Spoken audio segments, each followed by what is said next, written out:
I'm making my classic French onion soup with delicious crispy Dubliner cheese croutons. So you need lots of onions and you need to thinly slice them like I've done these ones. And when you've got all your onions sliced, bring them over to the hob with your lovely salted butter. Pop it onto a medium heat to start off with. And I'm going to melt all this beautiful butter. I mean, the quality of the butter is important in every recipe, especially in this one. And remember, this is all about the onion and getting it really deep and caramelized. So get good quality butter. I love Kerrygold. They're from grass-fed cows, outdoor reared in Ireland, where I'm from.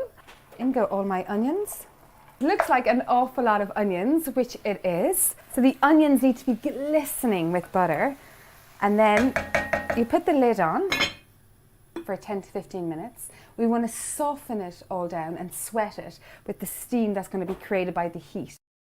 So they've been sweating for 15 minutes and they're beautiful and soft. Come here and have a look. So they need to be this soft, followed by a teaspoon of brown sugar, and that's just going to help it caramelize.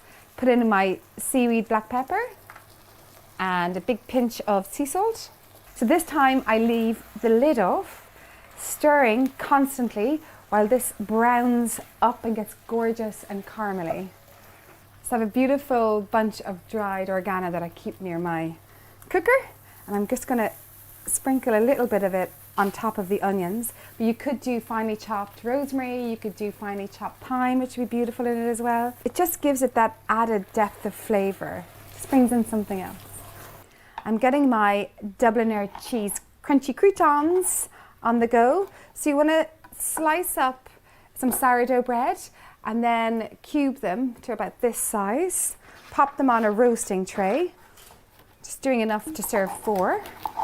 And then I pop my grated Dubliner cheese into a bowl with some melted Kerrygold butter. And then I just dab my little croutons in the mixture, pop them onto a roasting tray or a baking tray, and then they go into the oven to get lovely and crispy and gooey for the top. But I'm not going to put these in the oven until I'm ready to serve, because they only take like 5 to 10 minutes in the oven. So my onions are beautifully caramelized, lovely and golden brown.